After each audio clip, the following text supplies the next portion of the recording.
Finally, we're ready to go. We're going to tear this car apart. We're going to start with the hood. We're going to keep as much of it together as we can. When we take the hood off, we're going to leave the hinges attached and everything. But I want to remind you of something. We want you to enjoy this job. Make it a lot of fun. We don't want you to get hurt. We've got safety glasses on. You should always wear safety glasses. When it comes to handling sheet metal, you should use gloves. Whatever it takes, whatever the occasion calls for. So now we're ready. Don't get hurt doing your hobby. Fred, you hold the front of that hood. First thing we're going to do is Ray's going to take these few bolts holding this hinge on. There was 2 bolts on the inside. We've already taken those loose. They came through the cowl and into the hinge. That's also what your service manual is good for, is to find hidden bolts. All the bolts and nuts we take out of this hood panel are going to be put into a baggie, a Ziploc bag, so we can mark that with what kind of bolts it has in it and where they came from. You might not want to use these bolts over again. You might elect to buy new ones. But if you do, you still want to save them because you want to be able to duplicate them just like they were before. Proper size and length.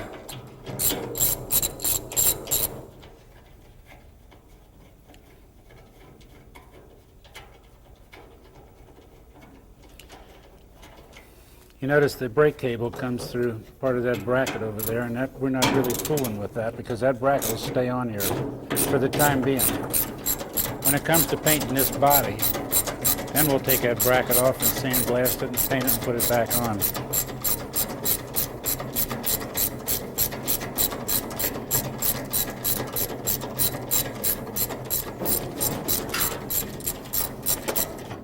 Just about ready to go.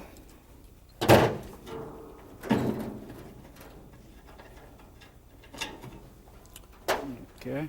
You ready, Ray? We're ready. Okay.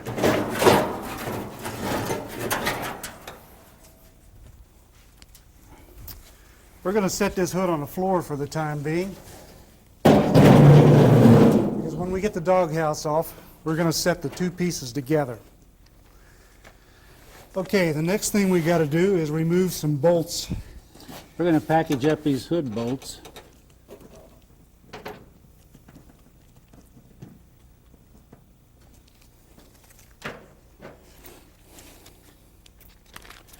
These bolts are special.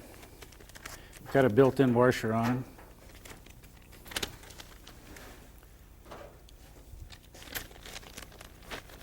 We'll box these up and we'll mark on the outside of the box exactly what's in it. And maybe one box we'll put nothing but bolts and nuts and have a list of it on the outside of the box. The thing you want to do is be able to always put your hands on whatever bolt or nut or part that you need.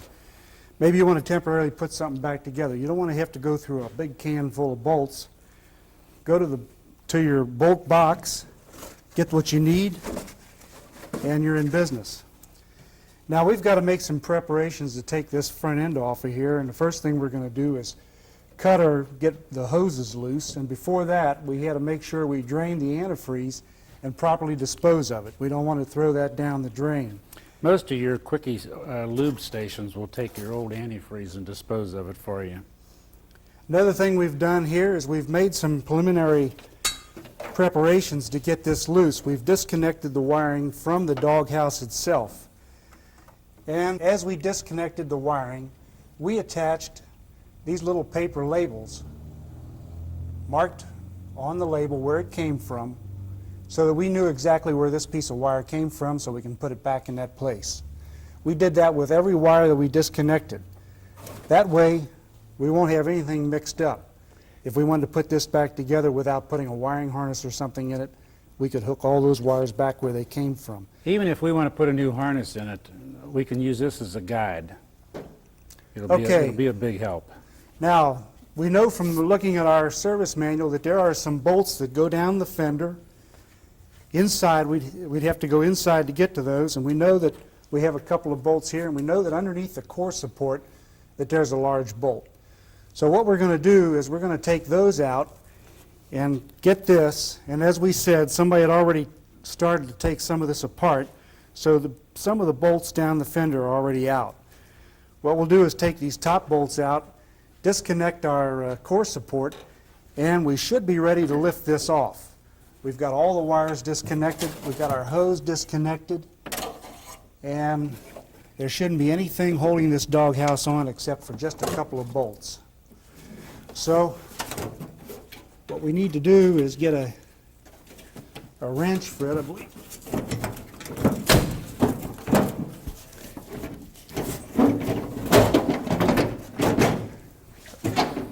Okay. Let me get this one off the bottom, Fred. Need a wrench, Ray? No, it's finger tight. We had this. Okay. I believe there's 2 studs down there. Did you get both of them? Yeah. 2 of them? Why don't you set the wrench off there, Fred? Now we're going to set this doghouse on the floor.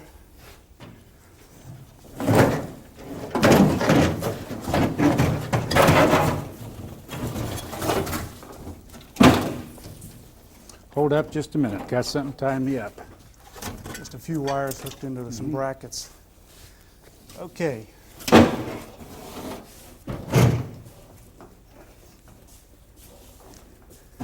Let's set this down right here.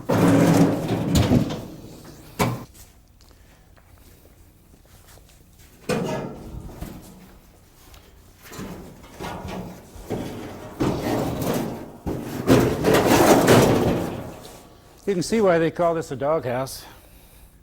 Just a nickname the salvage yards gave. But this minimizes your storage problem. If you put these parts together and you don't start jerking everything off of this front end, just leave it as it is, because this is the last thing you're going to be working on. You might even set it outside and cover it up with a tarp, because the weather's not going to hurt it any more than it already has. When you get ready for it, bring it back in and start to work on it. Okay, and now we're going to pull the engine next. This bolt that Ray's cutting off is just a cheap old standard bolt. It's a lot easier to do this than it is to fool trying to get it off. It's rusted bad.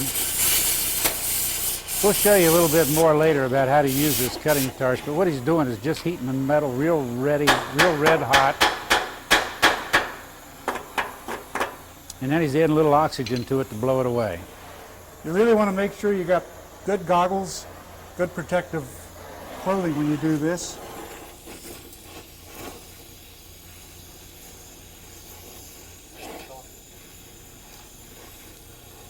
This only takes a few minutes to do.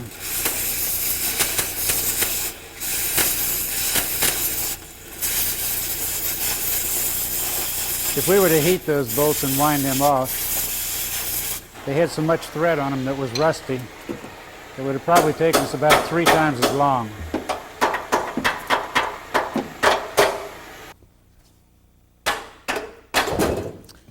Okay, Fred, we got that disconnected. Boy, that makes it easy, doesn't it? Yeah, now we can put the chain on top of the engine, take the air cleaner off, and we can pull the engine out of here.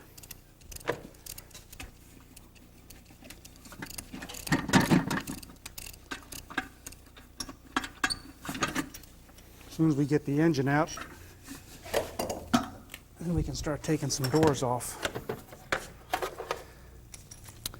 I made some prior preparation back here, Fred. We got linkage disconnected and what have you, and I also took the rear mounts out.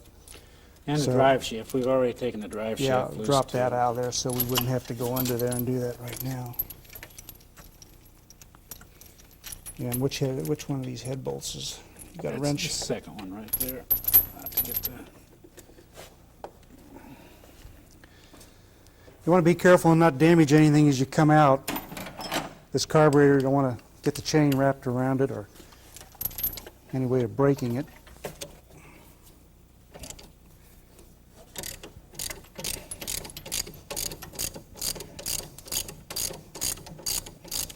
It's really amazing how dirty this is, but when you go back together with your restoration, how clean it is. It becomes a pleasure to work on a car after it's clean.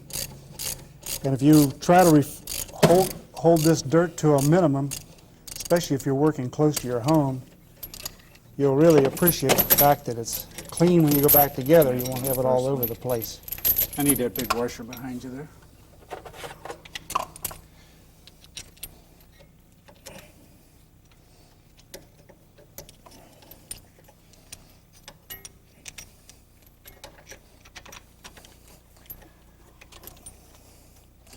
That linkage has to be disconnected, the throttle linkage.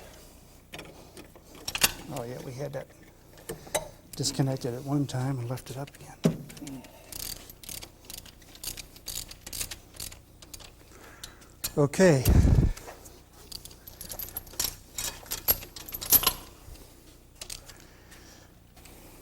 Now, let's bring that motor hoist over here, Fred.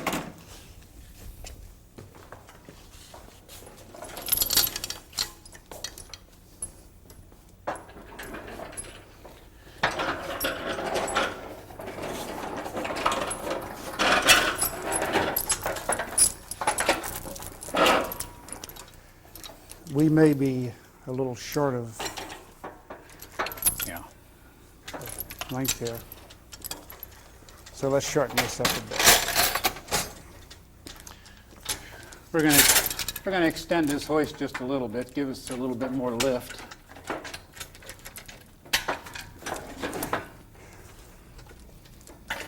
This is a piece of rented equipment. We don't own this, and it really isn't necessary for the hobbyist to buy one of these. He's not going to use it often enough to have to buy it.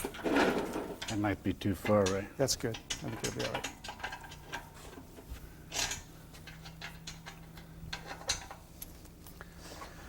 Okay, let's see if we got it ready to come our way, Fred. We've already taken things loose like the temperature gauge sending unit here in the side. This piece right here that fits into the cylinder head. We've taken the throttle linkage off. We've disconnected the transmission linkage down below already, and we took the 2 bolts out of the transmission mount. And we might have something else here holding us back, but we won't know until we start to lift it out.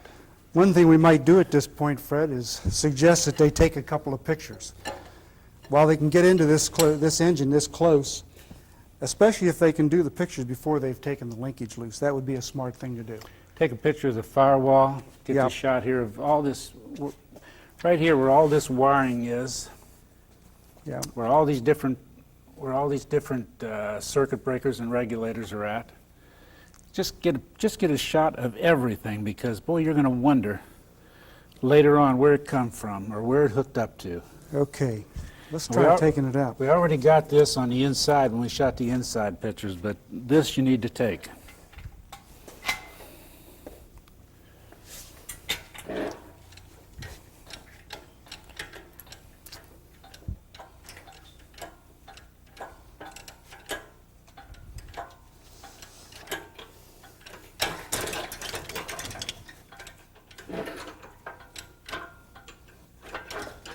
How about a We may have to do the front of this thing. here? You can pry it loose from the back here. Well, I think you're going to have to pull on it a little bit. It's ready to come out.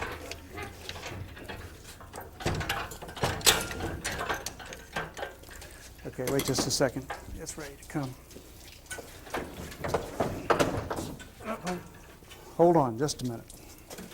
We got a piece of linkage that's going to be in our way. It's stopping us from coming out. Can we disconnect it without a lot of trouble? Yeah, I think we should disconnect it. It's right here. That's that throttle linkage? Yep. Okay. Let me get a little wrench and take care of that.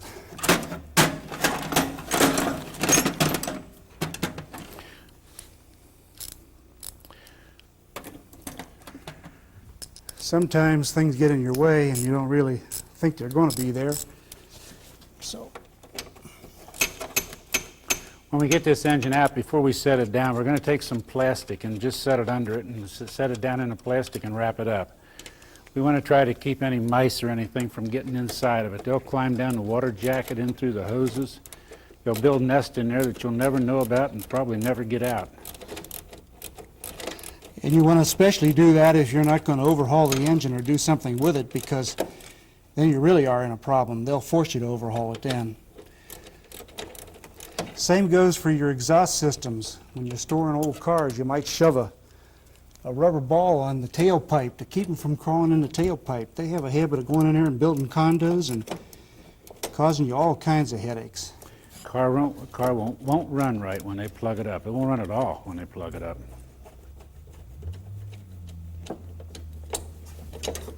You back got it, Ray? I got you. Okay. Just lay that aside for the time being. We'll tag those bolts right up with that piece.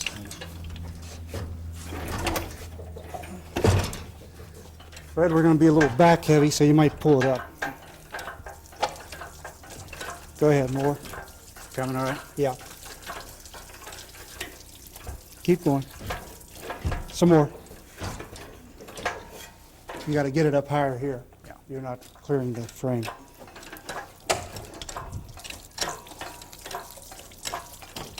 Okay.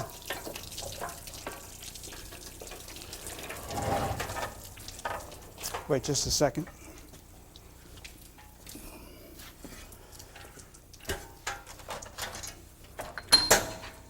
Real careful.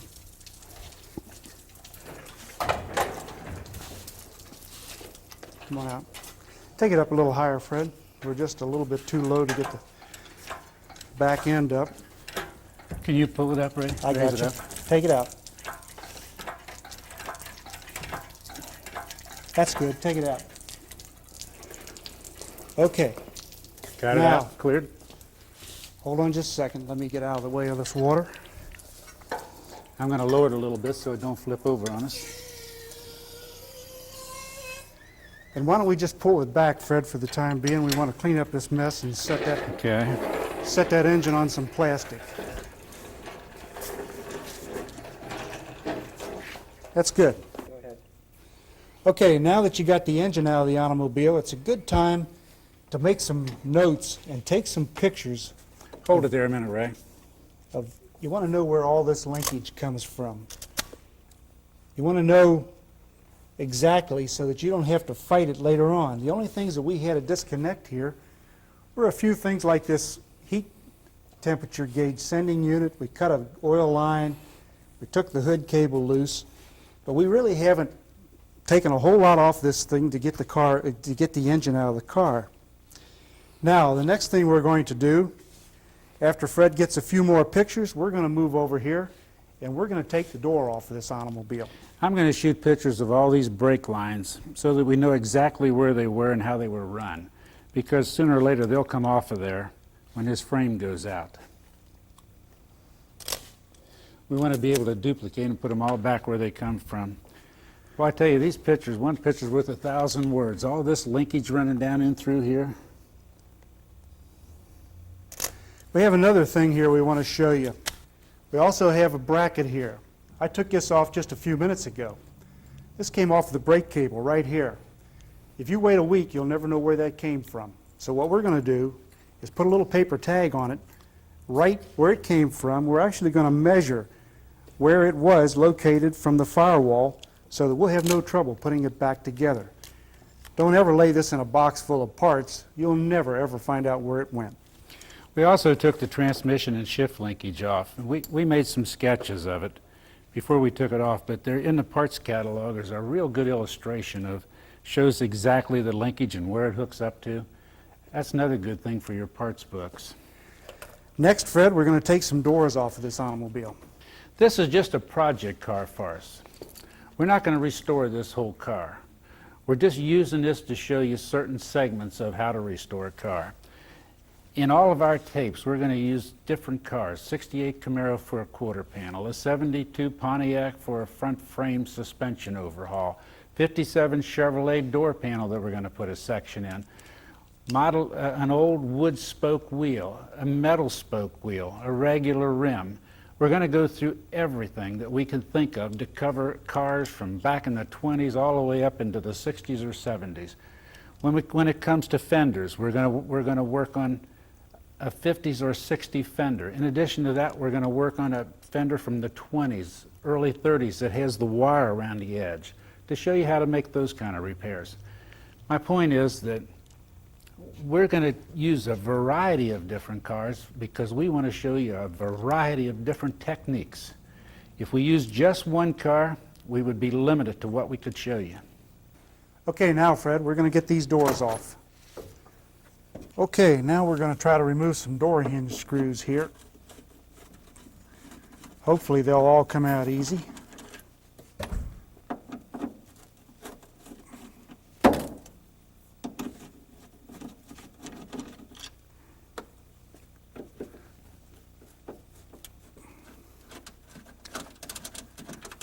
Pretty good so far.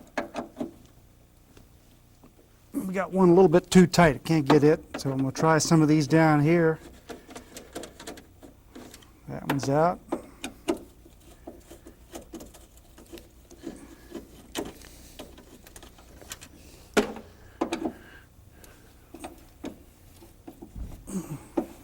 Sometimes things are awful rusty. You may have to use your torch.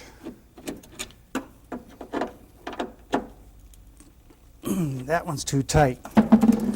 So I'll tell you what we have for this. We can either put a torch to the back side of this, Let's try the impact tool first, Ray. but let's try an impact tool. This is an impact screwdriver, and what you do is you reverse it, put some pressure on it counterclockwise, you hit it with a hammer, and as you can see, the impact causes the screw to come loose. So If there's any rust in there, it helps shake it loose from the rust. So it looks like we've got all the screws out of the bottom hinge. I'd leave that hanging there just a little bit. Right. Now, this top one's going to be This a trouble. top one- Try the impact on it and see if you can get it. The door is slipping down. Maybe we ought to try a little heat on this, Fred. Can Or you get we a torch could. to it? No, I'm afraid it's up in the dash. We may set something afire. Try, I say we put drill a it screw out. back in the bottom of that hinge just to hold it in place.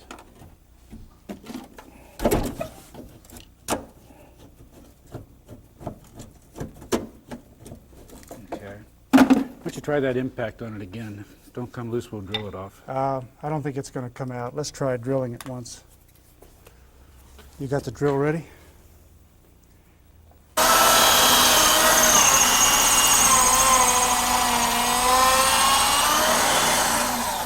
Before we go too far, let's put another screw back in here just to make sure that the door don't fall down on us.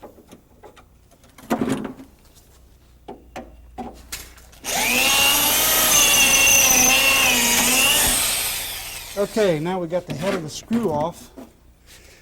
Get some of our tools out of the way. Take these out of here. And the door should be ready to come off. I'll give you a hand here, Fred. Okay. All right. The idea now is to take the door completely off, just like this. Don't take anything off of it because we're not ready to work on it. We're going to store this just the way it is. We're going to go about taking the rest of these doors off, and we're going to leave them all intact.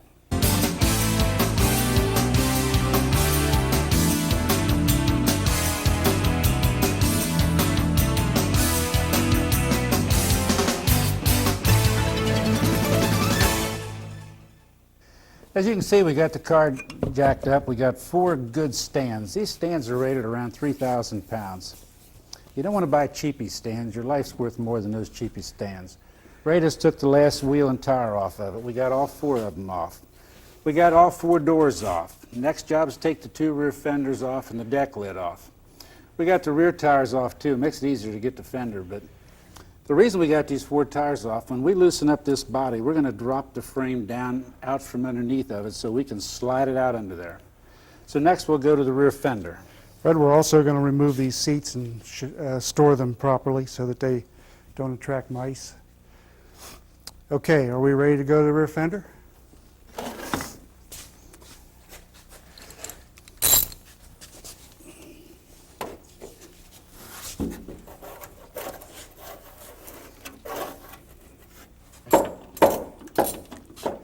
We're just getting the last bolts out from underneath the rear fender. And we've been very lucky. They've all come out without any trouble. Okay. Hold on just a minute, Fred, until I get this gas cap neck off. Oops. fender came out with the neck on it. That's good.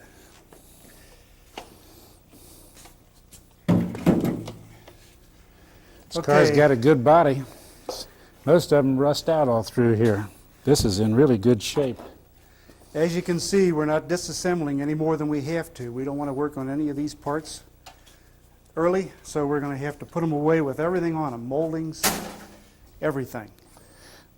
Everything we've taken off, we're trying to keep together. The rear fender with the moldings on it and everything. We had a fellow one time bring us a car, and he brought it in 4 pickup truck loads. And not only did he take everything apart and not mark it, but he also took paint stripper and stripped all the metal parts, and they all rusted. You really can't jump the gun. You can't do more than what you're set out to do. And we're set out to do this body first. Okay, get ready to take the deck lid off here, Fred. Okay, Fred, hang on to the deck lid. Get it off of here.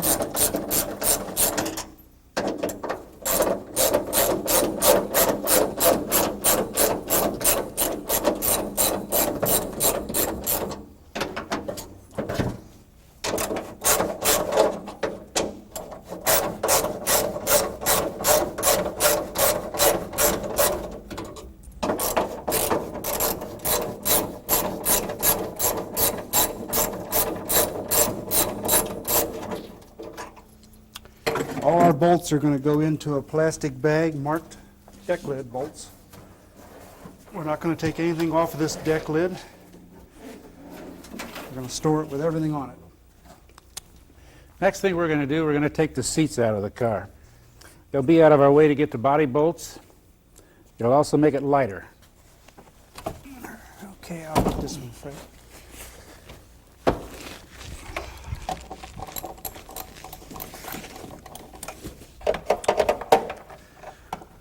Just as soon as we get this car completely disassembled, we're going to store these parts in a good organized fashion so that they're not scattered all over our shop. The thing to do is to conserve space.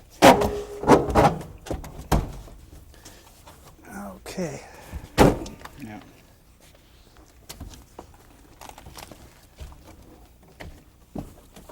Just set it on the edge there, Fred. That's good. I got it. You can go through the other way.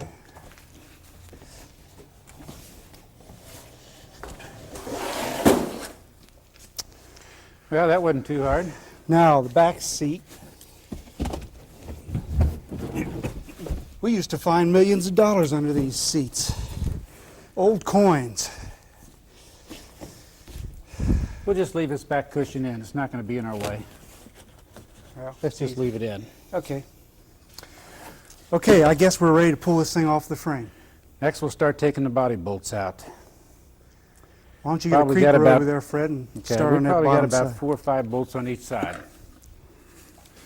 While we're doing that, we've got to make sure that we've got all the cable loose from the frame. Anything that's attached to the body to the frame has to come loose. That means that we have to look after the speedometer cable, wiring that runs down through the frame, and ground cables that they run from the body to the frame, so that we don't have anything that causes the frame to come with the body when we take it off. Okay, Fred, this is the last one.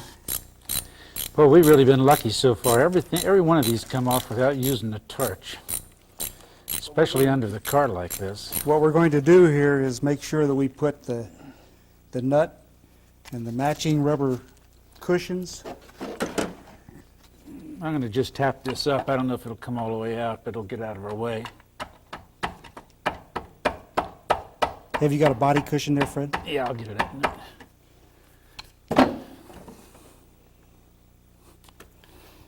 Okay, these cushions are different thickness.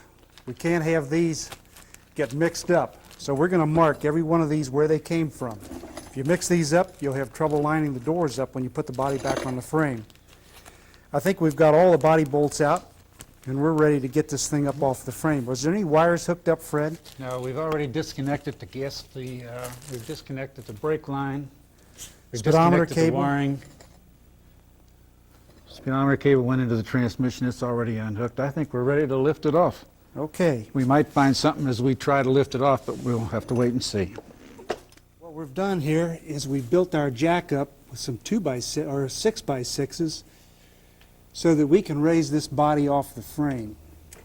We put the 6x6s underneath a good strong trunk floor so that we can lift it from that point. If the trunk floor was real rusty, we would have to find another point. And there are a lot of places that you can raise from. The body should be coming up off the frame without any problem. Okay, Fred, we got to watch the body support bumpers, these rubber round discs. We got to make sure that they don't get mixed up. You'll take them off and tag. This one right here, for instance, came from the rear. We've got to tag those and make sure that they get put back in the proper place. It looks like everything is clear, so we shouldn't have any trouble getting a 4x4 through there. And we'll be able to drop this body on these 4x4s. The main thing you want to do is not get yourself or anybody else hurt. So make sure that your 4x4 is in there nice and sturdy underneath the body. And now what we're going to do is we're going to build up a pier assembly right over here and one on the other side. Fred, if you build this one, I'll go to the other side and do the other one. We're going to use these blocks to rest this body on. You don't want to get under this car because it's really not a safe thing to do. But we get this thing resting down on here. It's not going to go anywhere. As soon as we slide the chassis out, we're going to bring this down and set it on some stands. It'll be a good solid situation. Just don't get under it for the time being. Are you ready on your side, Ray? I'm ready. Okay. Why don't you let the jack down and we'll move to the front.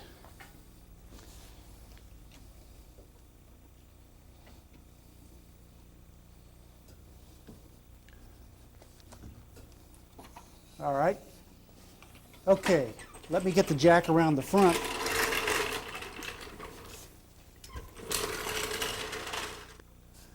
Okay, I think it's high enough, Fred. We can stick our...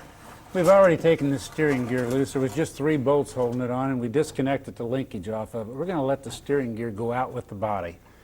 Okay, Fred, that's good. Now let's build up with these blocks. Sometimes you might have to use something other than a cement block. Remember, this is only a temporary arrangement. You don't leave the car sit on this any longer than you have to because you don't want someone to come in and bump it Okay, and are knock we it ready? over. This is no place to play. We ready to come down? Right, easy.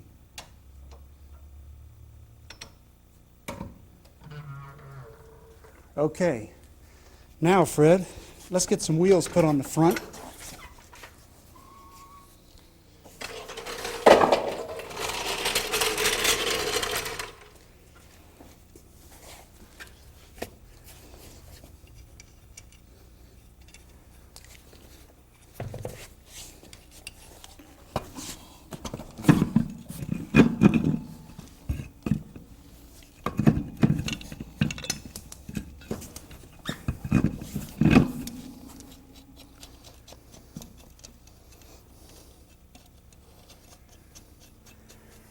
Just as soon as we get these wheels on the front, we'll take the jack and let the front of the frame down on the tires. Then we're going to take the jack around the back and let take the stands out from the back. We use the jack as the wheels. Just And roll we'll it out use the in jack back. as the wheels. And at that time, we should be ready to roll right forward with the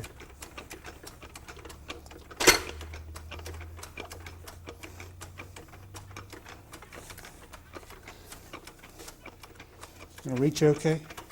Mhm. Easy. Okay. Are we ready? Let it down easy.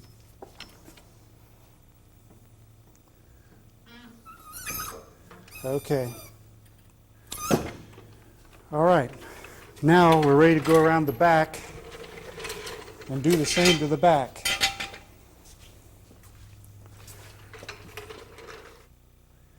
Okay, now we're going to remove these jack stands from the rear. We're going to slowly drop this back end down so that the frame sits right down on the jack.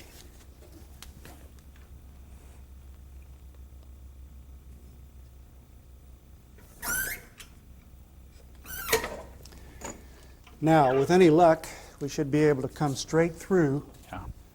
Ray, you're going to have to give me a hand here in front. The jack will follow by itself. Okay. Easy. Easy, we don't want to hit anything. Come on out.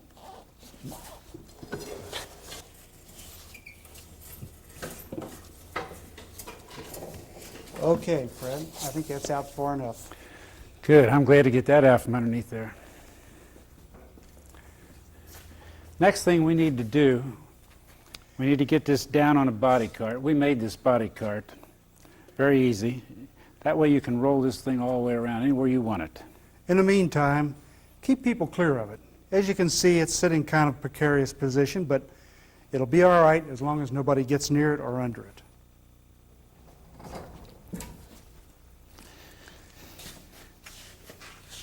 As you can see, this is really mobile now. On this cart, you can move it outside. You can move it to the other side of the shop. You can work on it. If you want to, you can take it out and sandblast it. What are we going to do next, Fred? We're going to store the parts we took off of this car. We're going to box them up, make sure they're all tagged. We're going to take all the cushions off of the frame, mark them where they came from, bag them all up. It's very important to store these parts properly so that you can get them later and know where they all are. Mark the boxes and so forth. We picked up a car one time in French Lick, Indiana. Belonged to a fellow that was 85 years old and working on the car for 25 years. We went and picked the car up, picked the parts up. They were underneath the bed, in cupboards, in the basement, in other people's garages. They were all over the place. Before we got done, we made about 6 trips to French Lick to get all the parts. We want to keep that from happening with you. So if you kind of follow our procedure, you're not going to have that problem.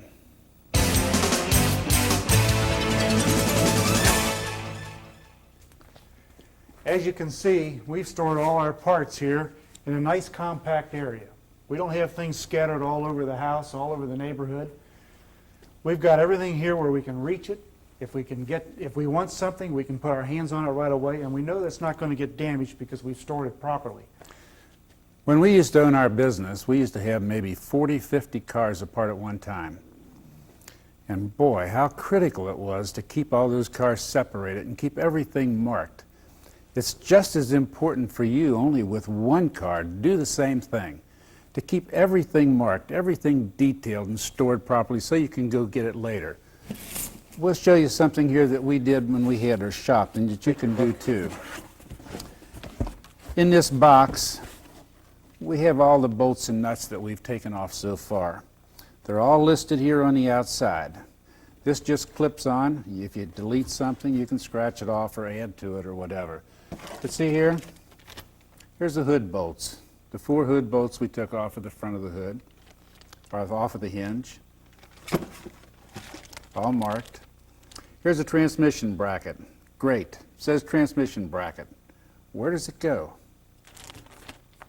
We sketched an area in here. We show on our sketch exactly where that fits. So it's not going to be a problem for it to get back on. Remember we talked about the body bolts and the cushions? A lot of times these cushions are different sizes and they can really interfere with the body alignment. So we marked each one of these, each one in a separate bag. This is number 5 position, the body bolts and the cushions. Maybe we'll buy new cushions and maybe they'll come with instructions, but we can't take that chance.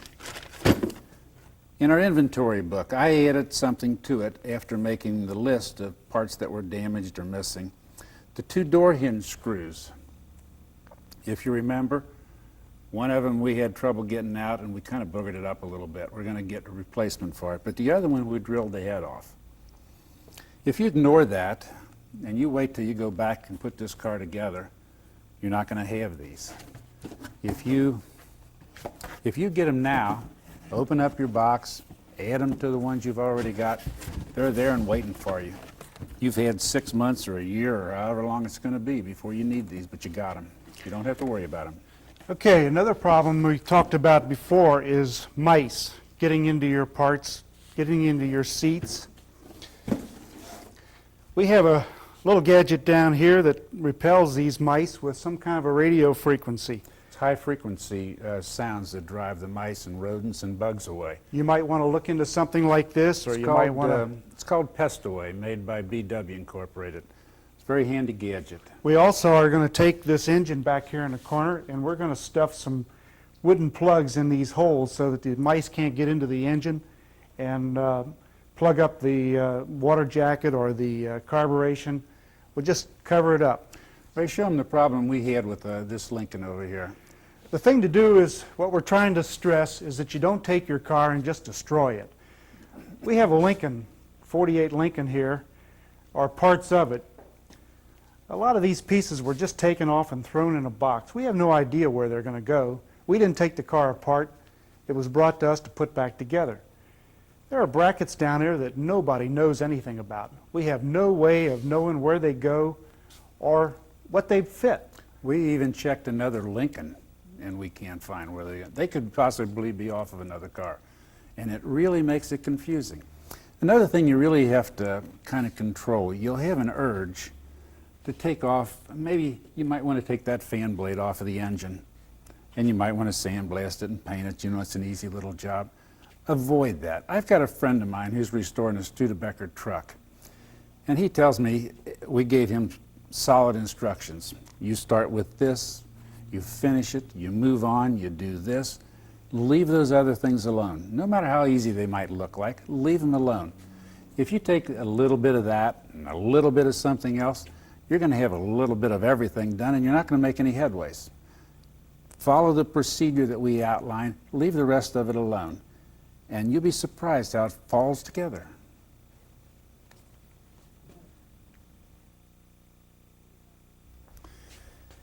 If you remember, when we took this hinge off, we couldn't get this one screw out, so we drilled the head off of it. So before we forget it and get this car all painted, we're going to try to drill this out. See if we can save the threads.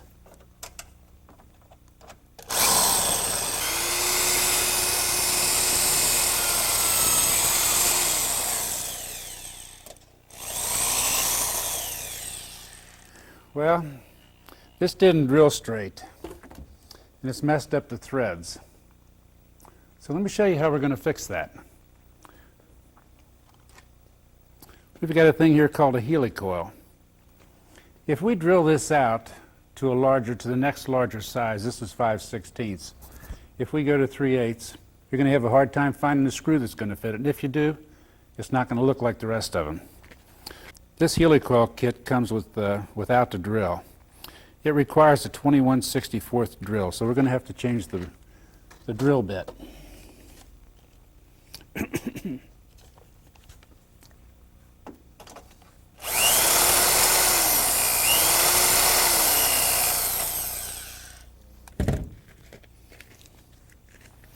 Our next move is we're going to take this tap that's supplied with this. It's a special tap. Put it in this tool. You can use a vice grip. You don't have to use a tool like this. And we're going to put some new threads in it.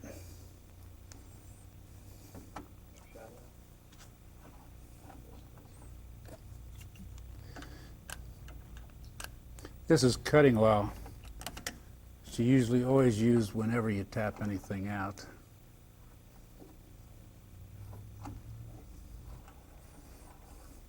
Looks like we got good threads all the way through it. We'll back it out. See if our helicoil fits now.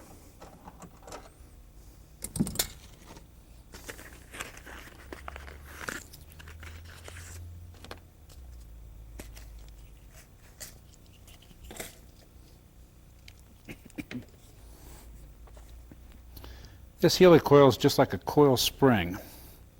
You screw this tool down in it.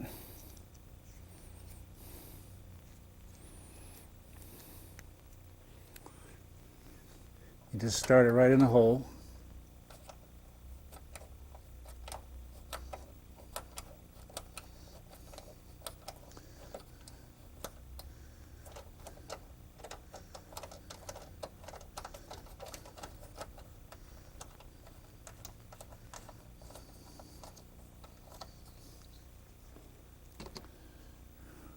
We've got new 5/16, 18 threads per inch threads in this hole. Take the same size bolt.